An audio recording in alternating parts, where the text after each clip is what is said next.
Irmãos, abra comigo as nossas Bíblias, no último livro da Bíblia, livro do Apocalipse, no capítulo 2, no versículo 8.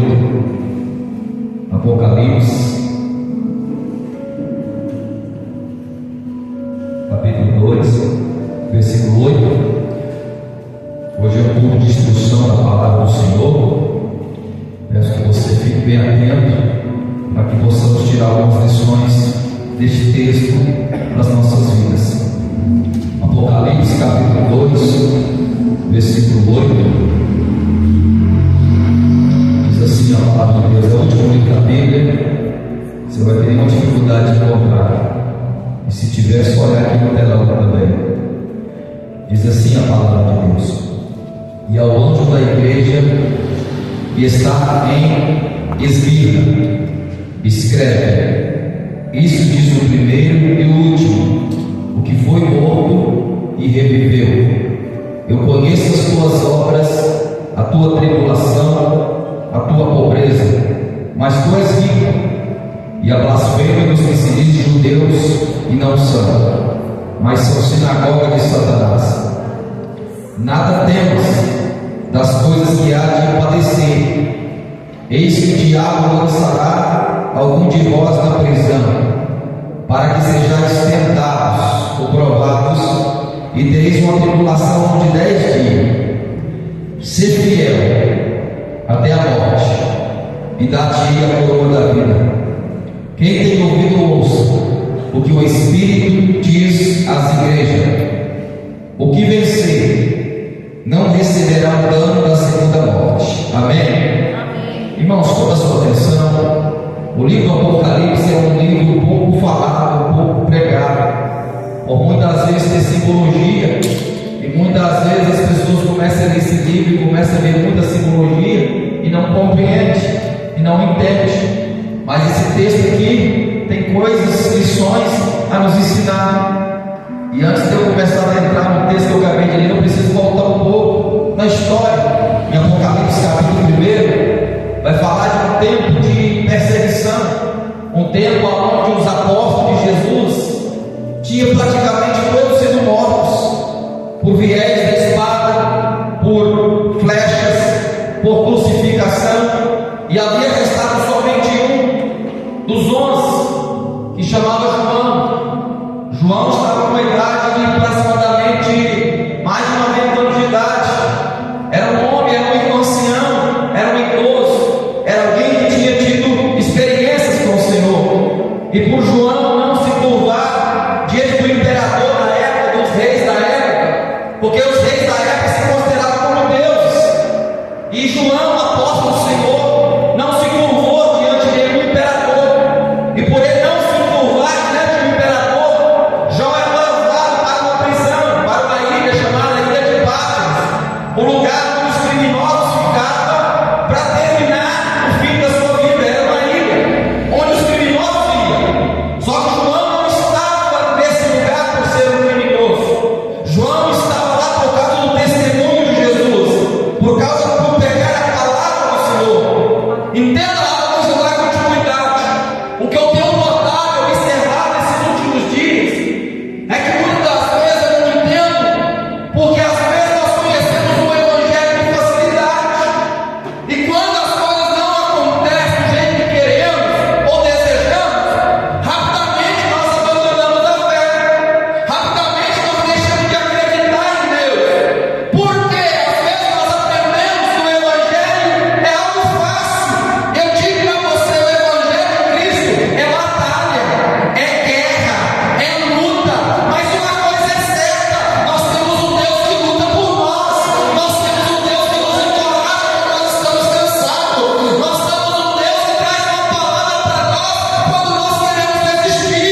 Eu estou vivo, fui morto, mas estou vivo para todo sempre. Eu tenho a chave da morte e do inferno na minha mão. Entenda algo, estou agora vislumbra um Cristo glorificado, exaltado, um Cristo que apresenta no mão.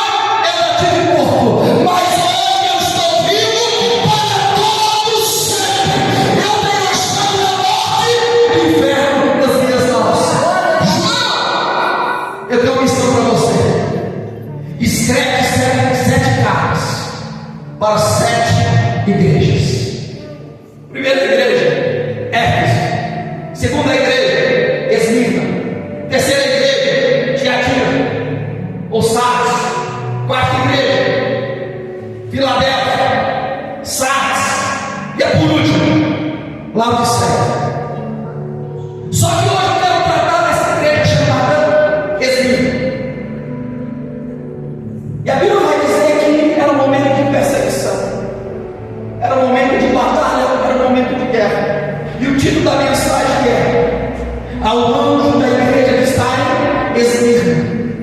Pastor, é o anjo? Eu vou explicar para você. O anjo era o pastor, porque a palavra anjo, o nome anjo significa mensageiro. Ao anjo que está em Esmirna, ao pastor que está em Esmirna, escreve isso, diz o primeiro e o último, o que foi morto e reviveu. Preste atenção, essa igreja de Esmirna está vivendo um momento de perseguição, um momento de luta, um momento de dificuldade. Por quê? Porque era uma igreja que se recusava a ceder à exigência do mundo e a servir ou a se prostrar diante do imperador da época. Como eu já falei para vocês, todo imperador, todo rei que se levantava, ele queria ser chamado de Senhor e Deus. E essa igreja não recusava a se prostrar diante do nome e declarar que era Deus, a não ser somente o próprio Senhor Jesus. E a Bíblia vai dizer que não, por causa dessa atitude desse povo, dessa igreja, desse pastor, que diz a história que chamava Policarpo, diante dessa situação, esse pastor não vai se curvar, esse pastor não vai se prostrar, essa igreja não vai se prostrar, e vai começar a ter uma grande perseguição. E a Bíblia vai dizer em 2 Timóteo 3,12 que aqueles que querem viver em Cristo sofrerão perseguições. Escute, quando nós decidimos andar com o Senhor, quando nós decidimos servir a Cristo fielmente, você vai sofrer perseguição na tua casa, no meio da tua família, no meio do teu trabalho, no meio da sociedade. Alguém vai dizer: pastor, eu fui para a igreja, a minha vida virou de cabeça para baixo. Pastor, como eu estava orando, eu tinha uma sensação que as coisas iam bem para mim, mas eu só comecei a orar, pastor, parece que o inferno inteiro se levantou. Ei, pastor, eu não entendo, então eu vou te explicar. Quando você está dormindo, Satanás não precisa preocupar com você, porque você e eu já servia a ele, nós trabalhamos juntamente até com ele. Mas quando nós viemos para Cristo, você se tornou inimigo do diabo. Às vezes você não entende batalha, luta e perseguição que você possa estar vivendo, mas eu quero dizer: se você está sentindo perseguição por causa de Cristo, você está no caminho certo. Você está no caminho certo, porque o diabo só ataca quem não ameaça para ele. Só que o que acontece? A pessoa fica escandalizada. Sabe por que às vezes o Satanás te bombardeia? Porque ele quer fazer você parar, ele quer fazer você desistir. Abra, Fabrício, por favor, em João capítulo 15, no versículo 18. Olha para você ver. Eu quero mostrar para você que o servo de Deus ele é perseguido quando você decide andar fielmente a Deus e a sua palavra. Evangelho de João capítulo 15, no versículo 18. Olha lá: se o mundo vos odeia, sabei, depois quando esse continua, se o mundo vos odeia, sabei que primeiro que a vós me odiou a mim. Pode continuar. Se vós fosseis do mundo, o mundo amaria o que era seu, mas porque vocês não são do mundo, antes eu vos escolhi do mundo, é por isso que o mundo vos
2, no verso 9, olha o que o texto vai dizer: eu conheço as tuas obras.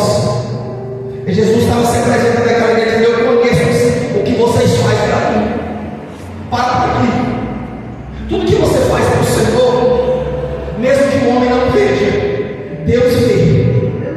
Mesmo que eu conheça as tuas obras, o Senhor está dizendo: eu conheço o que vocês fazem. Mesmo que às vezes nós esperamos recompensa, que alguém possa nos recompensar. E às vezes nós ficamos magoados, chateados, porque nós não reconhecemos, ou seja, não reconhecemos humano. Mas o Senhor está dizendo para a igreja: eu conheço a obra de vocês, eu conheço o trabalho de vocês, continuando a tua tribulação e a tua pobreza. Irmão, essa igreja, irmão, quando eu falo em pobreza, está pensando, pobreza não é falta de algumas coisas, não é privação de algumas coisas, não é aquele que você quer comer uma carne, não tem, mas tem um arroz, tem um ovo. Isso não é passar fome, não. Isso é assim, é privação de algumas coisas. Mas essa igreja está libertando falta de tudo. Pobreza por quê, pastor? Escute, por essa igreja não se dobrar ao sistema mundano daquela época, ou seja, esse relacionamento comerciais com a igreja foi cortado. Então os cristãos estavam conversando com os cristãos. Os cristãos não seriam aceitos em determinados lugares, ou seja, as portas se fecharam para eles, e por as portas se fecharam não tinha trabalho. Se não tinha trabalho, não tinha renda. Se não tinha renda, tinha pobreza. Então o que estava acontecendo? As portas se fecharam para eles, ou seja, que as portas se fecharam para eles, o que acontece? Nós vamos cortar todos os benefícios que nós havíamos dado para vocês. Sabe há muito tempo atrás eu vi uma matéria lá na China? Quem era cristão, os benefícios estavam sendo cortados. Trazendo para aqui para o Brasil. Se você é um aposentado, se você é um pensionista, e se você não se dobra diante do governo, o que ele faz? Ele corta seus benefícios. Por ser você é cristão, porque na China, como um país comunista, lá é o governo, é o presidente do país que quer ser reconhecido como o Senhor. Um país comunista assim. O que estava acontecendo? Já que vocês não se dobram diante do imperador, já que vocês cristãos não cultuam o imperador, nós vamos cortar tudo aquilo que vocês nós não vamos dar trabalho para vocês, serviço para vocês. Então isso trouxe para a igreja uma dificuldade muito grande financeiramente. Trouxe para a igreja uma dificuldade muito grande, a ponto de a igreja se tornou o quê? Pobre financeiramente. Escuta o que eu vou dizer. Só que aos olhos do Senhor, aquela igreja é rica. Continua, irmãos, olha para você ver. Eu conheço a tua tribulação, a tua pobreza, mas tu és rico. Ou seja, aquela igreja humanamente, para a sociedade, era uma igreja pobre, era uma igreja fraca, era uma igreja sem recurso, mas aos olhos de Deus, era uma igreja que tinha tesouros espirituais que nem o ouro da terra poderia comprar. Muitas das vezes, escute o que eu vou dizer, o ser humano não avalia o outro por aquilo que ele tem ou por aquilo que ele possui. Hoje, no dia que nós vivemos, o ser humano é valorizado por aquilo que ele tem, mas eu digo para você, nós não somos valorizados por aquilo que nós temos, nós somos valorizados por aquilo que nós somos, e não temos mais quem somos. Essa igreja era praticamente o que? Uma igreja pobre. É uma igreja pobre. Ou seja, já que vocês não podem, vocês não se curvam diante de nós, então o que acontece? Vocês são pobres, o Senhor está promovendo a situação daquela igreja, vivendo aquele momento difícil. Sabe o que Deus fez me lembrar hoje, irmão Paulo? Que no tempo da pandemia, nós, por exemplo, para ter acesso ao supermercado, para ter acesso até na própria igreja, ter acesso nos médicos, o que o ser humano tinha que usar na boca, no nariz? Era uma máscara. Quem não tivesse máscara não poderia ter acesso ao supermercado, não poderia ter acesso a médico.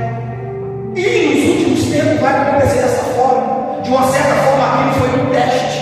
Se você não tem a máscara, você não tem acesso à comida. Se você não tem a máscara, você não tem acesso a remédio, porque você precisa.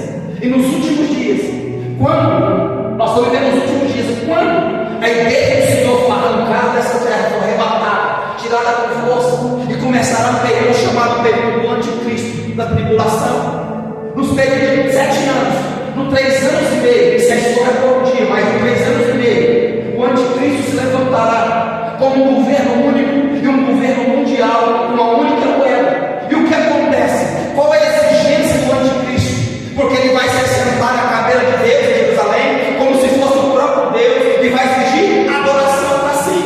E a Bíblia diz que vai colocado na mão de pessoa, na mão direita e na testa, um número chamado 666, que é o número do homem. Ou seja, e quem não tiver essa marca na mão direita ou na testa, não pode comprar, e não pode vender, e não pode ter acesso à comida, e não pode ter acesso a remédio e hospital nenhum. E a pergunta é: e aí? E aí? Se hoje a pessoa passa dificuldade e já não quer Deus mais, passa uma privação, filha, Deus não existe, aí não tem carne hoje, Deus me abandonou, pastor, hoje não tem, meu filho, Deus me abandonou, vai ver o que é, vai ver o que é quando chegar esse momento. Ou seja, a igreja por agora, Cristo estava dizendo: nós podemos perder tudo, mas nós não vamos tombar diante do sistema, nós vamos tombar somente o nosso Deus. Quantas pessoas largaram de Jesus? Porque não me cumprimentou, eu não vou à igreja mais. Vamos crescer. Nós temos que ser homens e mulheres maduros.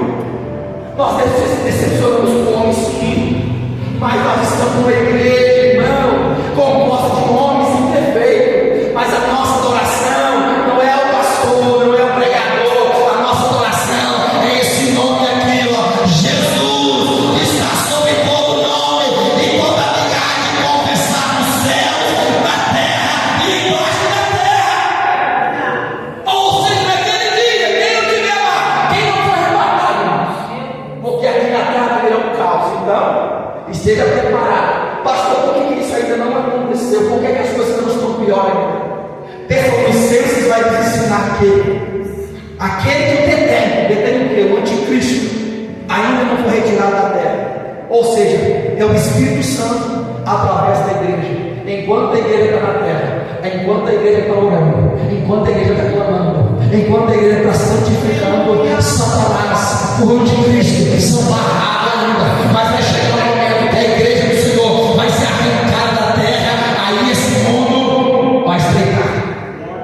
Aí o negócio vai estreitar. Então o que acontece? O Senhor estava mostrando para essa igreja que conhecia a situação que eles estavam vivendo, a sua pobreza, ao contrário da igreja de Laodiceia.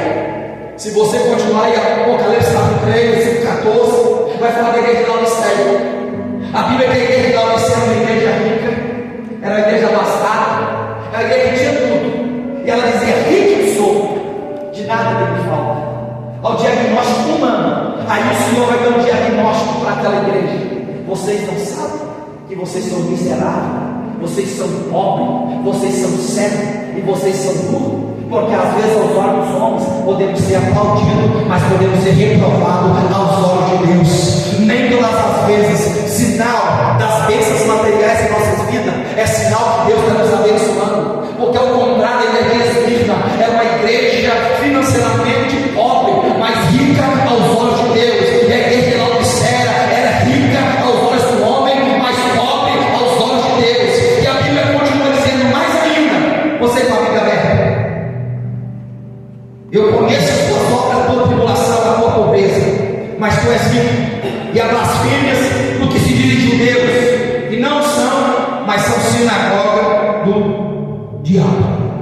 Irmãos, havia um grupo de não-judeus, judeus falsos, que eles serviam o Império Romano. E o que aconteceu? De uma certa forma, eles perseguiam os cristãos, porque eram judeus falsos. Muitas vezes a perseguição vai vir, não de quem está longe, mas sim de quem está perto. Não de quem está de fora, mas sim de quem está de dentro. Nós temos que entender que a Bíblia vai dizer o seguinte: você com a Bíblia aberta, não são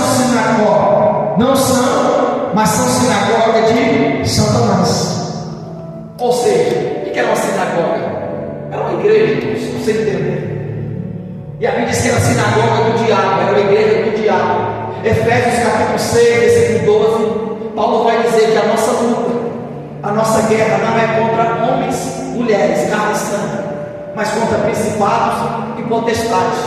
Nós temos que entender com quem nós estamos travando as nossas guerras, porque muitas das vezes nós podemos fazer dos nossos amigos os nossos inimigos e os nossos inimigos os nossos aliados. Nós temos que entender que por trás de um homem, atrás de uma mulher que nos ataca, que nos persegue, que quer o nosso mal, há um ser espiritual que está usando a pessoa para te perseguir, para lhe caluniar, para lhe falar mal de você. Mas pastor, como eu vejo isso? Xingando? Não. Como eu vejo isso? Buscando a Deus, buscando o Senhor e repreendendo o mal que possa estar usando a vida de alguém para te perseguir, para fazer mal para você. Essa igreja, esses não judeus, estavam o quê? Perseguindo de uma certa forma os cristãos. E aí o texto continua dizendo o seguinte, que no versículo 10, nada temos ou não temos daquelas coisas que hão de padecer. Eis que o diabo lançará de algum de vós na prisão, para que sejais tentados, e tereis uma tribulação de 10 dias. Olha o que o texto continua dizendo: ser fiel até a morte, e dar-te-ei a coroa da vida. Preste atenção. Se você pegar todas as igrejas, tirando Filadélfia, igreja de Esmirna, nenhuma dessas duas igrejas tem acusação. Porque as demais igrejas, quando o Senhor se apresenta a elas, o Senhor tem uma acusação, algo contra a igreja. Por exemplo, a igreja de Éfeso: deixaste o primeiro amor. E as demais igrejas, sempre quando o Senhor se apresenta às demais igrejas, o Senhor trazia uma acusação contra a igreja por estar em falta em alguma coisa. Mas ao contrário da igreja de Esmirna, você não vai ver em parte alguma Deus fazendo alguma acusação contra essa igreja. E o Senhor trazendo para eles, dizendo: ó, não tenham medo, não temos. Por quê? Porque o diabo vai lançar um de vocês na prisão para ser testado ou provado, uma tribulação de 10 dias. A pergunta é: pastor, o diabo? O diabo usa pessoas, irmãos. Assim como Deus usa pessoas, assim o diabo também usa pessoas que estão disponíveis a ele. Pastor, como o diabo pode usar crente? Usa. Sabe que o diabo usa a boca de crente? Usa. Por que usa a boca de crente? Um crente que não tem comunhão diária com Deus, um crente que não busca Deus, um crente que não medita na palavra de Deus, um crente que está cheio do mundo, é uma presa fácil na mão do diabo para ser usado por ele. Então, Satanás ia usar o que acontece no governo para poder perseguir esses cristãos, e algum deles seria mortos. Só que o Senhor trouxe uma carta de antecipação para aquela igreja, dizendo: não temas, porque o diabo vai lançar mão de vocês. Sabe o que o Senhor está dizendo para aquela igreja? Eu sei os planos do diabo em relação àquilo que eles desejam para fazer com vocês. Sabe o que Deus ministra no meu coração? Satanás não pega Deus de surpresa. Todas as vezes que o diabo está planejando alguma coisa contra a minha vida ou contra a sua vida, o próprio Deus nos avisa. Porque quem tem comunhão com Deus tem revelação da parte do Senhor. Quem busca Deus mostra aquilo que não mostra para quem não busca o Senhor. Quando das vezes na vida situações aconteceram com a gente, só que Deus avisou antecipado. Eu não sei se você teve uma experiência assim já, que alguma coisa através de uma profecia, através de um sonho, que Deus revelou alguma coisa em relação ao teu respeito. Deus vai mostrar para aquela igreja: não tenha medo. Satanás vai pegar algum de vocês e vai lançar a prisão no período de 10 dias. Mas Deus vai dizer: eu estou no controle de tudo. Ou seja, vocês podem estar fora de controle, mas eu estou no controle de tudo. 10 dias para que você seja provado. O que é isso? Todas as vezes que nós decidimos andar com o Senhor, nós vamos ser provados em algum momento da vida. Nós vamos ser provados, porque uma fé que não é provada não é digna de confiança. E Deus, todas as vezes que nos prova ou permite uma aprovação, é porque tem um propósito, é porque tem algo a fazer através das nossas vidas. E muitas das vezes essa aprovação não é para fazer você de que eu vá você. Essa aprovação é para extrair melhor aquilo que há dentro de nós. nós. O Senhor está dizendo para aquela igreja: ei, vocês vão ter o que acontece, vocês vão ser provados. Mas uma coisa é certa: e alguns de vocês vão morrer. Nem todas as vezes, o que eu vou dizer, preste atenção. E nós estamos às vezes acostumados com o evangelho que nós só vamos ter vitória o tempo todo. E não é o que a Bíblia nos ensina. Vocês vão ser perseguidos num período de 10 dias. E alguns de vocês vão ser mortos. Escute o que eu vou dizer. Preste bem atenção no que eu vou dizer. Muitas vezes, alguma situação na nossa vida que nós viemos enfrentar, às vezes Deus não vai nos livrar de certas situações. A pergunta é: Deus livrou Daniel de entrar dentro da cova? Sadraque, Mesaque e Abednego. Escute o que eu vou dizer na fala. Toda vez que você for ler a Bíblia, para no vírgula. Quando as trombetas, os instrumentos foram tocados, para que todos se prostrassem e adorassem a estátua de Nabucodonosor, Sadraque, Mesaque e Abednego não se prostraram. Aquilo chegou até o conhecimento do rei. E o rei diz: é verdade, Sadraque, Mesaque e Abednego, vocês não se dobram diante da estátua que eu levantei? É verdade, Nabucodonosor. E Nabucodonosor vai dizer uma palavra para ele: é o seguinte: ah, é? Eu vou dar mais uma chance para vocês. Se vocês não se dobrarem, vão ser lançados na fornalha de fogo ardente. Sabe qual que é a resposta? Daniel capítulo 3. Sabe qual que é a resposta de Sadraque, Mesaque e Abednego para Nabucodonosor? Não volta. Ó rei, fica sabendo, nós não vamos se dobrar diante da tua estátua. Se o nosso Deus nos livrar, amém. Mas se Ele também nos livrar, amém também. Nós vamos morrer queimados, mas nós não vamos se dobrar diante da estátua que você se levantou. O que Sadraque, Abednego e Sadraque dizendo para mim e para você? Eu não sei se Deus vai livrar nós, mas se Ele não nos livrar, fica sabendo que nós não vamos prostrar diante de mais nenhuma. Porque eles não sabiam que Deus ia livrar eles, Deus livrou. Mas eles não sabiam que Deus iria livrar eles. Por exemplo, apóstolo Paulo teve a cabeça decapitada. Tiago teve a cabeça decapitada. Pedro foi crucificado de cabeça para baixo. Muitos foi aflechado. Outros foi no Coliseu. Foi lançado na arena para que os leões devorassem homens, mulheres e crianças. Outros foi colocado em cruz para ser queimado em praça pública. Mas esses homens mostraram para nós, dizendo: eu posso morrer, eu posso ser queimado, eu posso ter minha cabeça arrancada no lugar, eu posso ser crucificado, mas nós somos fiel a Deus até a morte, até a morte. O Senhor está dizendo para a igreja: seja fiel até a morte, mesmo que vocês tenham que morrer por causa do meu nome, seja fiel até a morte e dar-te-ei a coroa da vida. O Senhor está dizendo para aquela igreja: mesmo que vocês percam a vida aqui na terra, há uma vida eterna nos céus que ninguém pode roubar das minhas mãos. Entenda. Você viu, o Senhor vai ter perseguição, vai ter batalha, vai ter guerra. E Ele continua dizendo o seguinte no último versículo: quem tem ouvido, ouça o que o Espírito diz às igrejas. Ao que vencer, não receberá o dano da segunda morte. O que é isso, pastor? É a morte espiritual.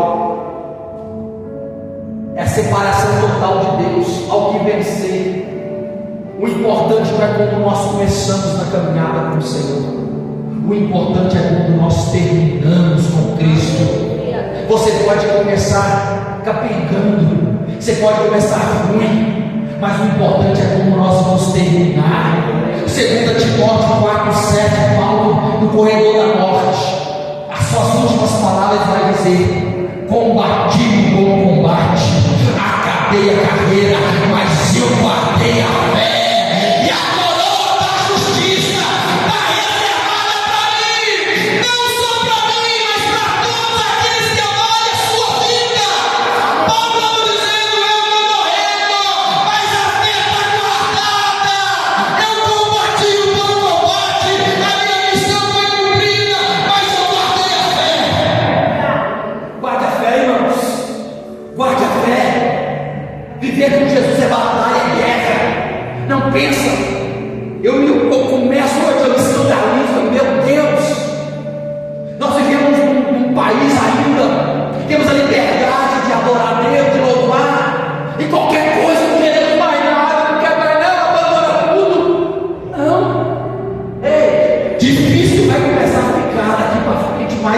receber o Senhor.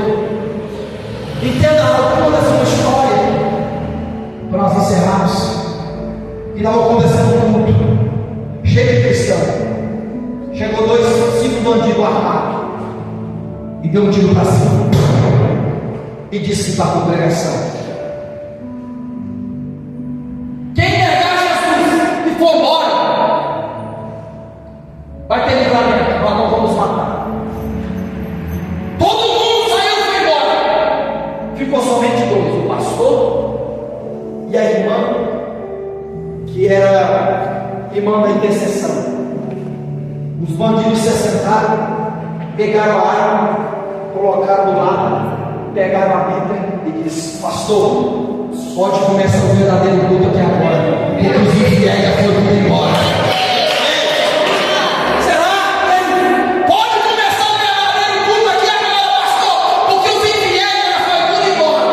Pastor e a irmã que era ministério da intercessão, agora pode começar o culto. E a pergunta é: vai ser fiel a Cristo até o fim?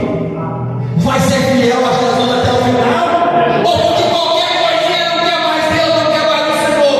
Por que a porta não abriu? Por que o milagre não aconteceu?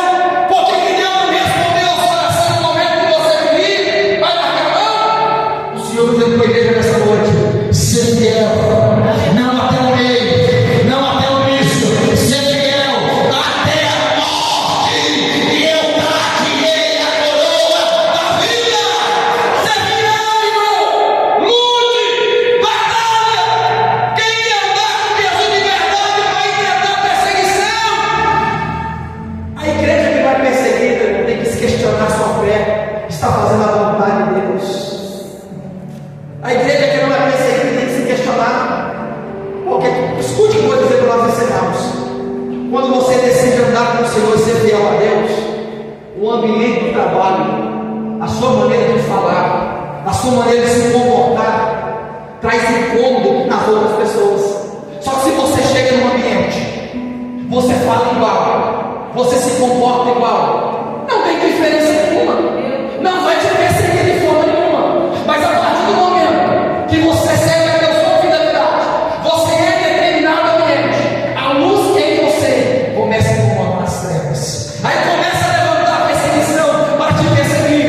Hoje, eu sei que tem muitas pessoas que são perseguidas por causa das suas próprias escolhas erradas, mas a mensagem dessa noite é: perseguido por amor a Cristo. Se você está sendo perseguido, seja na casa, no trabalho, na rua ou em qualquer outro lugar, por causa da fé, eu declaro em alto bom som: você está no caminho certo. Você está no caminho certo.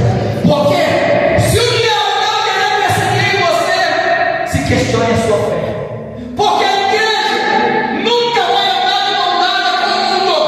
Se o mundo está vindo para cá, a igreja vai indo para lá. Se o mundo está vindo cá, a igreja está indo lá. Tiago 4,4 diz: aquele que se constitui amigo do mundo se constitui inimigo de Deus.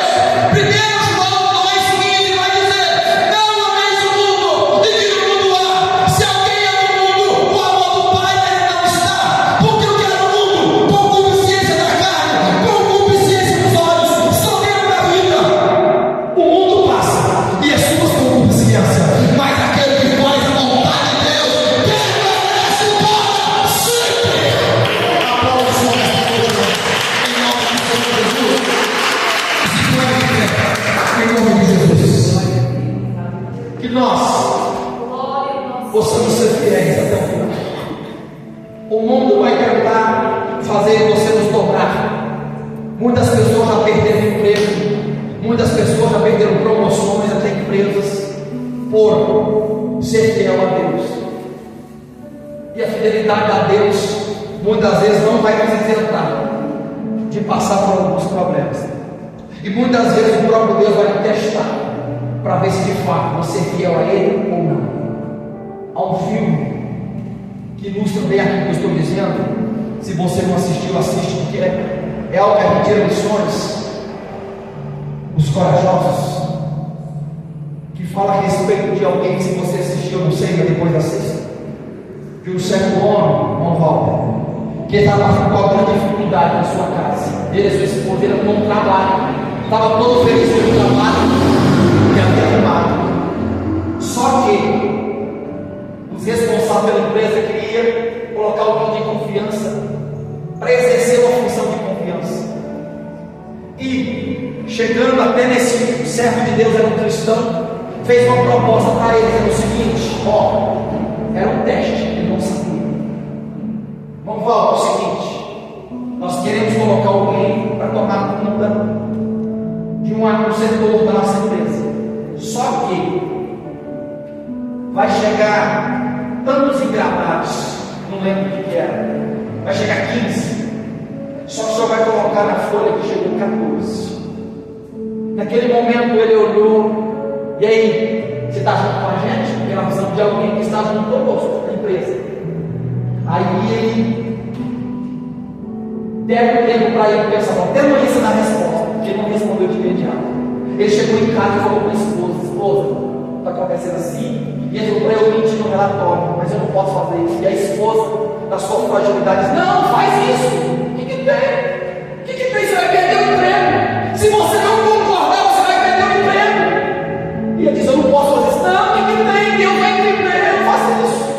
No outro dia, ele chegou lá de cabeça baixa na empresa, e o responsável pela empresa chegou ao seguinte: e aí, pensou? Porque se você não estiver no nosso time, nós temos que descartar você. Ele de cabeça baixa, triste, porque vai mandar embora agora. Falou o seguinte: eu não posso fazer isso, porque isso é uma coisa errada. Nem olhando para o rosto do responsável, eu não posso fazer isso. Naquele momento, o chefe responsável pega na mão dele e diz: era de alguém como você que eu estava precisando. Alguém de confiança, alguém que eu posso contar, alguém que é fiel. Muitas vezes Deus vai nos testar para nos promover, e às vezes vai querer que a gente faça alguma coisa errada. E é um momento de dificuldade que você possa estar enfrentando, é que às vezes vai lhe oferecer alguma oferta para você cair em tentação, mas rejeite a oferta errada, porque Deus sempre terá o melhor para fazer nas nossas vidas, em nome de Jesus. Amém, meus irmãos? Vamos agradecer ao Senhor nesta noite. Eu não sei como você está, se você pode ter uma dificuldade, mas a palavra para você é: ser fiel até a noite. Não vá, não desiste, não se dobre diante do sistema deste mundo. E se Deus permitir, nós vamos estar com os demais livros, as demais cartas do Apocalipse. Não sei, Deus quem sabe, mas vamos continuar falando mais aí em nome de Jesus. Creio que terça-feira vamos trazer instrução para que nós possamos aprender e não engolir qualquer coisa que nós ouvimos, seja a boca de quem for. Atos capítulo 17 fala que quando Paulo pregava, os bereanos examinavam para ver se aquilo que Paulo falava era verdade ou não. Assim eu e você, não é porque que alguém se coloca dizendo que é de Deus. Ei, cuidado, examine as escrituras para não ser enganado.